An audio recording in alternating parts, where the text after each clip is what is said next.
On the morning my son carried her suitcases over my threshold, my daughter-in-law planted herself in my kitchen, pointed at my plate, and said it was her house now, that I should eat outside with the dogs if I wanted breakfast. I smiled, rinsed my fork, and made a single call I had prepared for months, the one that would turn her bravado into written findings, fines, and a suspension she could not talk her way out of. You're watching Revenge Files. Subscribe for a new twist daily. I'm 56 years old, born stubborn, and I've kept my little craftsman on Pine Street in Salem, Oregon, afloat through layoffs, a blown water heater, and the kind of mortgage letter that makes your palms sweat. I have a son I love, Lucas, and the house that kept him dry when I couldn't afford the field trip to Washington, D.C. It's a 2-bedroom with maple floors that creak a warning if you're up to mischief, a yard where I've buried 3 good dogs, and a front porch that's seen me cry and laugh in the same hour. Lucas married Kelsey last year. She arrived in high heels and a ring that flashed during every story she told about manifesting. She'd passed her Oregon real estate exam in March and posted a selfie with the caption, "She who lists, wins." The smile stopped just short of her eyes. He worked long days as a journeyman electrician, and I could see the sunburn fade on his neck under the living room lamp when he sat down. They asked to stay with me for just a month after their lease renewal jumped by $400. I had ground rules printed on a single page and stuck on the fridge. Quiet hours after 10. No overnight guests without a heads up. Clean your dishes the same day you use them. Nothing dramatic. I also had something they didn't know about, a revocable license to occupy I'd drafted with my attorney. A simple 2-page agreement in the Lane Family Living Trust folder, giving guests permission to stay at my discretion. Revocable with written notice. Signed by me on March 12, 2022, and notarized. It was boring, and it was everything. On May 2nd, they rolled their suitcases over my floors. I made pancakes. I let the butter brown a little because Lucas likes the crisp edges. He ate, thanked me, and went to unload his truck. That's when she stepped in front of the sink, watched a bead of maple syrup slide down my plate, and delivered the line that would spike my blood pressure for a full hour. "Take your plate," she said, "and go eat outside with the dogs. This is my house now." I set the plate down and waited for the kitchen clock to tick once. It sounded like the second hand hitting a tomb door. She wanted a fight, she wanted an audience. The only thing worse than giving her either was pretending she was a storm I couldn't read. The call I made was not to the police, it was not to my son, it was to the Oregon Real Estate Agency's complaint intake line. I had their number taped inside my recipe binder with the peach pie stains. I had kept it there since the first time she joked at Thanksgiving about listing my place, tearing out a wall to open the kitchen, and leveraging today's rates. Because when a person shows you the angle of their ambition, you draw a straight line to your limit. The intake specialist was named Derek. He spoke with the patient, bored tone of someone who hears patterns all day. I told him, in careful, unhurried words, what my daughter-in-law had just said. I told him about the Instagram story she'd posted the night before, a picture of my front porch, captioned, "Tomorrow, keys, kitchen, and my first off-market opportunity, watch this space." I emailed the screenshot while we were on the phone. She was licensed, she was bragging, she was representing to roughly 2,000 followers that she had authority to list what she didn't own. He asked for dates. I gave him May 1 for the Instagram story, 8:41 p.m. He asked who owned the home. I said the Lane Family Living Trust, trustee me, recorded with Marion County. He asked if she had any written authority from me to list or market the property. I said she had as much authority as the mailman. He paused. "Okay," he said. "I'm opening a file. Case number REA 24-3098. An investigator will reach out." But then I hung up and did the smaller, pettier thing I needed to do to stop shaking. I scraped the cooled syrup into the sink, washed the plate, and put it in the rack, the way I always do. When you're told to eat with the dogs, you clean your dish like you were raised, and then you let the agency with subpoena power do its job. The first week felt like an experiment in how far she could shove. She picked up my framed photo of my mother and set it on the floor because gallery walls are over. She measured the dining room with the tape and mused out loud about taking down this little wall to open things up, as if demolition were a weekend errand. She put my utility account's paper bills in a stack and drew arrows on them with a pink highlighter. Then asked Lucas where my social was, because we might as well get everything in one name so lenders see consistency. Except I kept every account in the trust's name and on autopay, precisely to avoid being cornered. And I had a Ring camera that watched my porch in case packages walked. And I started recording. Oregon allows one-party consent. The voice recorder on my phone caught her practice lines like a mirror catches breath. She came home 3 days later with a bright white yard sign leaning against her shin. It was blank, the kind you slide a panel into for an open house. "It's a prop," she said when she saw me looking. Her purse buzzed 3 times. She ignored it. She set the sign against the wall near my front door and draped a throw over it like a sleeping cat. One problem: my neighbor Sharon had seen her filming on the porch that morning. Shaky clips, duck lips, the sign dragged into frame, the caption "Off-Market Steal, DM." Sharon texted me a photo. I asked her to print it, and she did. The date stamp burned into the corner like an iron. Lucas tried to bring the temperature down. "Mom," he said, "it's just for her socials. It's not like she's selling your house." He looked tired. He rubbed his eyes. He loved her. I loved him. I loved him enough to give him a couch and concrete rules. "Your wife is licensed," I said. "The line between cute and criminal is written down for her. And for me," the investigator called the next Monday. Her name was Dana Chu. She sounded like a person whose spine stays straight under fluorescent lights. She asked me to forward everything. I sent the Instagram story, the printed photo from Sharon, screenshots of texts where Kelsey wrote, "We'll redo the kitchen after we close the first buyer," with a winking face, and, last, the video of her telling me to eat outside with the dogs. Dana's answer was dry. "Thank you, we'll be in touch." But then the broker called, not to me but to her, Cascade and Company Realty, the place that had posted her smiling headshot the day she passed her test, sent an email that I later obtained through the agency. "Effective immediately, you are on administrative leave pending an agency inquiry. Do not market any property without written, verifiable authorization." That email landed on her screen while she was still in my kitchen. She went pale, then hard. "You made a complaint," she said, more a hiss than a question. "I did," I said. "I used my phone, the way you used yours." She started talking fast. "I was promoting myself, not listing your stupid place. You're overreacting. You're vindictive. I'm the owner," I said. "That's the whole sentence." The quiet afterward made the refrigerator hum sound like a drum. She stormed to their bedroom, slammed the door, and called someone whose voice carried in furious waves.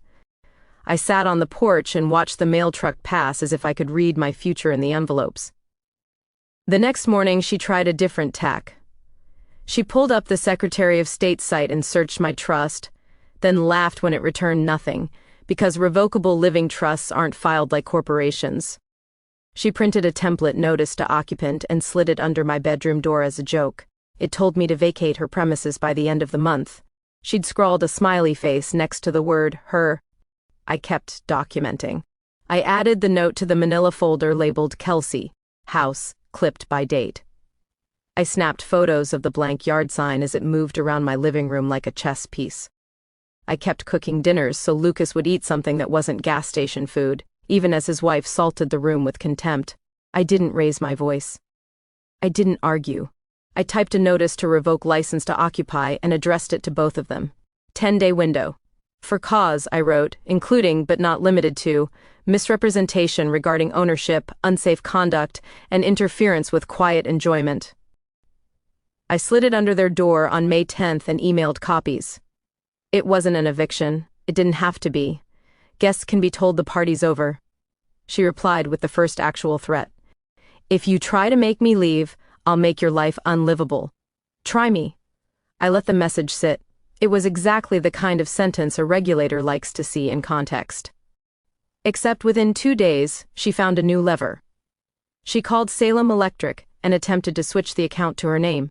She called the city and tried to redirect my water bill.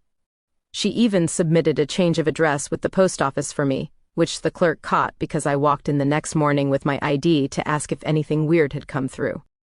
The clerk showed me the form. The handwriting was hers. The block letters were theatrical. I circled them in pencil and asked for a copy. The clerk shrugged and made one. Lucas kept asking for time. I kept offering days, not months.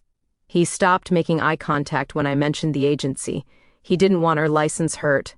He wanted her pride soothed. But after Dana's second call, Miss Lane, we've requested her posting history and messaged her broker formally. It wasn't about pride anymore. It was about a process with a calendar. Mid-May, a new shoe dropped. I came home to find 3 women I didn't recognize walking through my living room with their shoes, nodding at the ceiling like magpies. She was giving a walkthrough for a content collaboration, a made-up phrase that still meant strangers in my house. One of them tugged my dining room wall as if testing the first bite of a sandwich. I asked them to leave. She said, "It's my consultation." I said, "It's my home," and propped the front door wide until the breeze itself had an opinion. But then, behind the performative chaos, the real danger showed.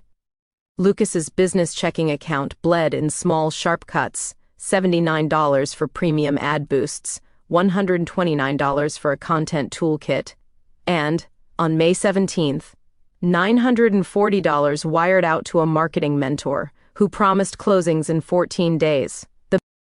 The bank sent a low balance alert to Lucas while he was on a ladder in West Salem wiring a remodel. He came home, muddy with drywall dust, and asked her, quiet, if she'd moved money without telling him. Her chin went up. "It's our money," she said. "I'm building something." He looked at me. He looked at the folder on the table. He looked at his wife. He picked the drywall dust out of his knuckles and said, "I need to think." He slept on the couch that night. The living room rug muffled the kind of breathing a man does when he's afraid of breaking. I put an extra blanket over him at 2 a.m. and went back to bed with my eyes open. On May 22nd, the certified letter arrived from the agency. It informed her that an investigation had opened regarding alleged misrepresentation, advertising property without authorization, and unprofessional conduct. She had 15 days to respond. Her broker was copied. Agency letterhead is a plain sword. She waved the envelope like a prop and called it a witch hunt. Then she went to the bedroom and closed the door for 3 hours. The day after, she upped the ante. I came home to find blue painter's tape across my living room wall in rectangles, the kind you see in before videos. She was filming herself pointing to them. "We'll open this up," she said into the phone camera. "We'll keep the arch." She smiled at her reflection and practiced the line again. I reached past the screen and peeled one piece of tape down, slow, the way you lift a bandage from a bruise. "You will not," I said. I held up the notice to revoke and the envelope I hadn't delivered yet. 10 days. If you want to test me, test me." She tested me. Lucas left for work. She called a handyman whose business card she'd picked up at the hardware store. He walked in, looked around at the taped rectangles, and said the sentence that saved me 6 months of repair: "I don't touch load-bearing without a permit." He left before I could thank him for the favor of his ethics. That night, I slid the certified revocation under their door and texted both. "The guest license is revoked effective May 31st at 6 p.m. PAC. Arrange your next place." She laughed out loud. "You in what army?" she wrote. "An investigator," I typed. "A hearing calendar. A sheriff if I need one." On May 28th, Dana called again. "We've taken statements," she said. "We've issued a subpoena to the platform for the posting metadata. Her broker has placed her inactive. There will be a contested case hearing at the Office of Administrative Hearings in July, unless she stipulates."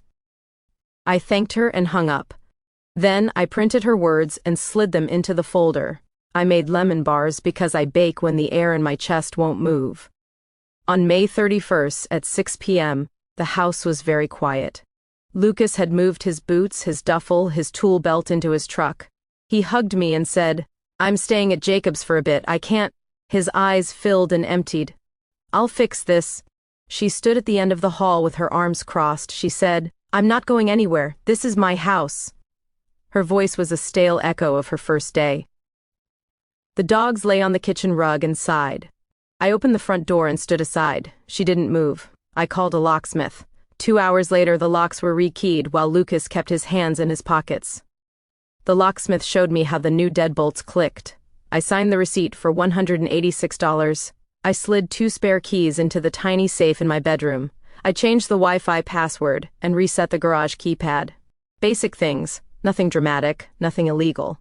Except I also filed a forcible entry and detainer case in Marion County the next morning because paper is the only voice a bully hears when her own echo won't satisfy her. The filing fee was $98. The court date landed 2 weeks out. I served her by sheriff with the help of a process server named Lila, who walked with a springy step and said, "I like your hydrangeas." The agency moved faster than the court. On July 18th, we sat at a long table under buzzing lights on McGilchrist Street, with nameplates and pitchers of water like a tiny legislature. An administrative law judge took the bench. Dana laid out the exhibits like a librarian setting due books, the Instagram story with my porch, the still of the yard sign peeking from under my throw, the text where she wrote my first off-market opportunity, and the broker's email placing her inactive. She spoke like a person who files taxes early, my favorite kind of person. Kelsey wore beige, the color people wear when they want to look reasonable. She called it branding hype, social proof. She said she hadn't meant listing in the legal sense. She said the yard sign was a gag, the DM replies were engagement, the word my referred to my audience, not my house. She patted each excuse smooth like a bedsheet. But then the platform complied with the subpoena, and the metadata told a different story. She'd scheduled a coming soon post with the address blurred but the street visible. She'd drafted a caption about owner to vacate by June 15th, and she'd saved a template listing agreement on her phone describing me as seller, widow, motivated. The word widow sang in my ears like a wrong note. I am divorced, not widowed, and even if I were, the lie would have curdled just the same. The judge listened, took notes, and asked 3 questions that mattered. Did she have written authorization to advertise my property? No. Did she represent to the public that she controlled a property she did not? Yes, by her own posts. Did she do so while licensed, under the supervision of a principal broker who had not authorized it? Yes. The written decision came 10 days later. License suspension for 18 months. A civil penalty of $5,000 payable within 60 days. Mandatory ethics coursework before any reactivation. A copy to her broker, her errors and omissions insurer, and the MLS Compliance Board. The letter was unadorned, the way a hammer is unadorned, and it landed just the same. My Fed hearing came after. She didn't show. The judge granted restitution of the premises on default. The sheriff posted a 4-day notice on my door like a paper flag. On the 5th morning, I drank coffee on the porch, while the deputy watched her carry boxes to a rideshare in the soft gray of Oregon summer. She kept her chin up. She didn't look at me. I didn't say a word. Lucas moved his things into a small studio off Lancaster Drive. He came by on Sundays in August, smelled like laundry soap, and fixed the sag in my gate. He apologized without saying the word. He quit letting money slip for branding and started balancing his books every Friday night. The account stopped bleeding. The skin on his knuckles healed. He stopped telling me he could fix everything. He started fixing small things. They last longer. The agency's order became the thing it always becomes. Real. Her broker terminated her. The MLS fined the brokerage for the coming soon rule violation. The $5,000 penalty hit when her reserves were a mirage of self-belief. She called Lucas, then called again, then dropped off at a rate that told me the oxygen of attention had thinned around her. She posted less. She posted quotes about growth, then quotes about boundaries, then nothing at all for a month. I filed a small claim for the locksmith, the process service, a damaged cabinet she scraped with that blank sign, and 2 months of storage fees for a couch she abandoned in the garage when she couldn't line up a truck. The judge awarded me $2,394 plus costs. I collected in drips, a garnishment against a temp job check, a small payout from a tax refund intercept. It was not the kind of money that changes a life, but it was the kind of money that says, in writing, that consequences exist. In September, I got an email from Dana. "For your records," she wrote. Attached was the final recorded order. The words suspension and penalty were crisp. The words without authorization were my favorite on the page. I printed it and filed it in the folder, then tucked the folder in the safe behind my winter sweaters where the house's bones stay warm. I replaced the blank space where the sign had leaned with a fern. I tightened the screws on the cabinet hinge, even though the sound of its slight squeak had become a comfort in a ridiculous way. The dogs got older and slower and followed me from room to room like a procession of friendly ghosts. The maple floors still creaked, but now they creaked with my steps, not someone rehearsing a future built out of my walls. Sometimes I think about that first morning, the syrup bead sliding, the way a person can decide she owns something because she can imagine a version of herself who might. Imagination is useful for a lot of jobs. Ownership is not one of them. Ownership lives in deeds, in trusts, in boring papers that hold when your voice shakes. I kept my plate inside. I shared the bacon with the dogs under my own roof. And when I smiled that day and picked up the phone, it wasn't because I wanted to ruin a life. It was because I remembered mine was worth the call.